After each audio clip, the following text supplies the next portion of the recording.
বিএনপির সাবেক ভিপি জননেতা নুরুল হক নূর ইতিমধ্যে গণ অধিকার পরিষদের যে প্রাথমিক ধাপের প্রার্থী তালিকা সেটার ঘোষণা করেছেন গণ অধিকার পরিষদের সিনিয়র যুগ্ম সাধারণ সম্পাদক 2018 সালের কোটা সংস্কার আন্দোলনের আহ্বায়ক জননেতা হাসান আল মাহমুদ।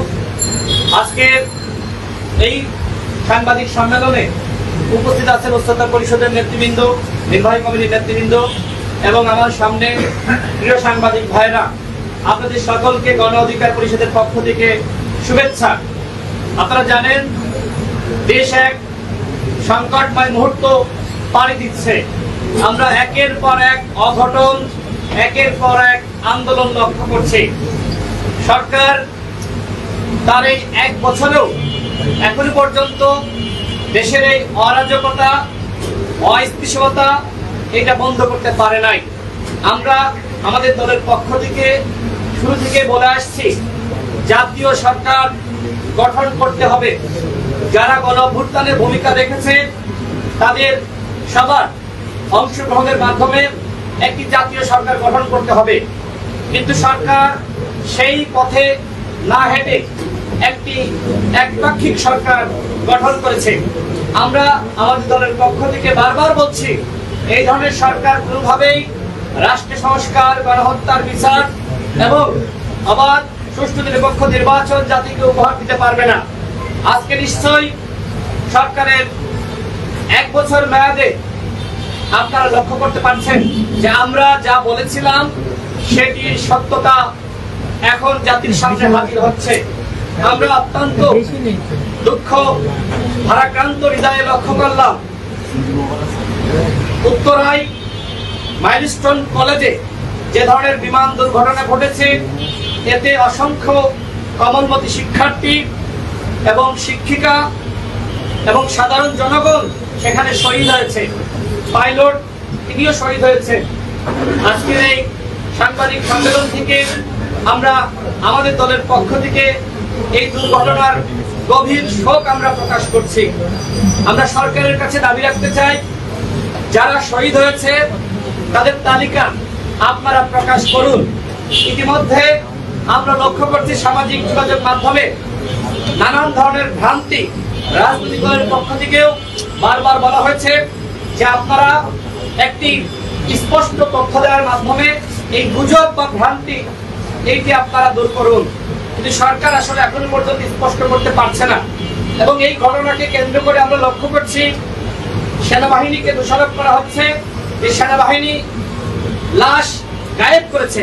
আমার প্রশ্ন হলো যে সেনাবাহিনী সেখান থেকে লাশ গায়েব করলে তাদের উপকারটা কি? আমি জানি না আসলে কি হচ্ছে। বিভিন্ন সময় আমরা লক্ষ্য করছি যখন সাধারণ মানুষ বা সাধারণ শিক্ষার্থীরা আন্দোলন করছে, সেই আন্দোলনের মধ্যে আপনার ছাত্রলীগ, যুবলীগ ঢুকে যাচ্ছে। তার মানে কি? তার মানে শেখ হাসিনা পালিয়ে গেছে।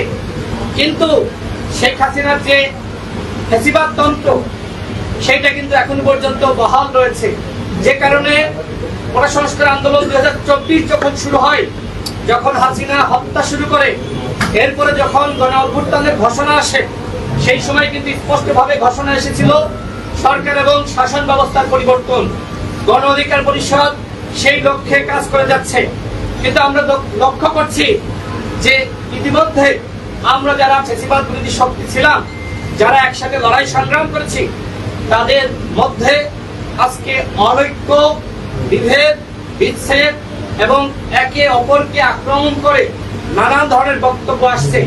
আমরা বাংলাদেশের সমস্ত ফ্যাসিবাদ বিরোধী শক্তি, শুধুমাত্র রাজনৈতিক শক্তি না, যারা গণঅভ্যুত্থানে অংশ নিয়েছে, ছাত্র, যুব, শ্রমিক, পেশাজীবী, আইনজীবী, আমরা সবাইকে বলতে চাই, দল বাংলাদেশের সবথেকে বড় দল।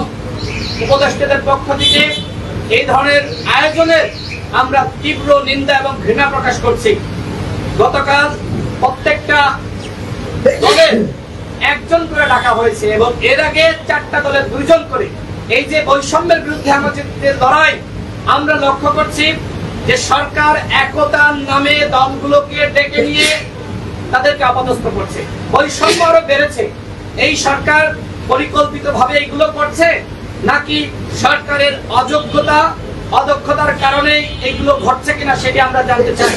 গতকাল আমাদের মাননীয় সভাপতি জননেতা নুরুল হক বলেছেন যে দলের এখনো পর্যন্ত নিবন্ধন নাই, নির্বাচন কমিশনের পক্ষ থেকে বলা হয়েছে যে তারা সমস্ত ক্রাইটেরিয়া ফিল আপ করতে পারে নাই, সেই দলটিকে আজকে ডেকে নিয়ে বলা হচ্ছে সবথেকে বড় দল। বাংলাদেশে যদি 2018 সালের সংস্কার আন্দোলন না হতো তাহলে কি বাংলাদেশে গণ অভ্যুত্থান হতো? গণ অভ্যুত্থানের সময় আপনি দেখেছেন আমাদের সভাপতি অ্যারেস্ট হয়েছে। তিনি ওই সময় ঘোষণা দিয়েছিলেন সরকারের 90% পতন হয়ে গেছে, আর বাকি 10%। আবু হানিফ অ্যারেস্ট হয়েছিল। সরকার আজকে যারা গণ অভ্যুত্থানের শক্তি তাদের মধ্যে সাম্য বজায় রাখতে পারছে না, বরং বৈষম্য সৃষ্টি করছে। আমরা সরকারকে বলবো এরপরে যদি কোনো সংলাপে এই ধরনের আপনারা বৈষম্য সৃষ্টি করেন, গণ অধিকার পরিষদ সেই সংলাপ বয়কট করবে। আমরা শুরু থেকে দেখবেন এই সরকারকে আমরা সহযোগিতা করে যাচ্ছি, কিন্তু সরকার আমাদের এই সহযোগিতাকে দুর্বলতা মনে করছে। প্রিয় সাংবাদিক ভাইরা, আপনারা লক্ষ্য করেছেন যে এখনো পর্যন্ত এই সরকার স্বাস্থ্যের কোনো পরিবর্তন করতে পারে নাই। যাকে স্বাস্থ্য উপদেষ্টা হিসেবে দায়িত্ব দেওয়া হয়েছে তিনি কতটুকু দায়িত্ব পালন করতে পারছেন? এই যে ঢাকা মেডিকেলে আমরা গেলে দেখি যে বারান্দায় রোগীরা পা ফেলার জায়গা নাই। 1 বছরে সরকার এখনো পর্যন্ত এই স্বাস্থ্য খাতের কোনো পরিবর্তন করতে পেরেছে? এছাড়া দেখেন এই যে আইন শৃঙ্খলা পরিস্থিতি, আমরা বারবার বলছি আপনারা যেহেতু বলছেন যে বাংলাদেশে আপনারা অবাধ সুষ্ঠু নিরপেক্ষ নির্বাচন উপহার দিবেন, কিন্তু সেই নির্বাচনের জন্য নির্বাচনী পরিবেশ তৈরি করতে হবে না? এখনো পর্যন্ত গ্রামগঞ্জে মারামারি, হানাহানি, বিদ্বেষ, রাহাজানি এগুলো কেন? এইভাবে কি আন্তর্জাতিক মানের বাংলাদেশের ইতিহাসে সবথেকে গ্রহণযোগ্য নির্বাচন উপহার দেওয়া যাবে? যাবে না। সুতরাং সরকারকে বলবো এই স্বাস্থ্য খাত এবং আইন শৃঙ্খলার দিকে মনোযোগ দেন।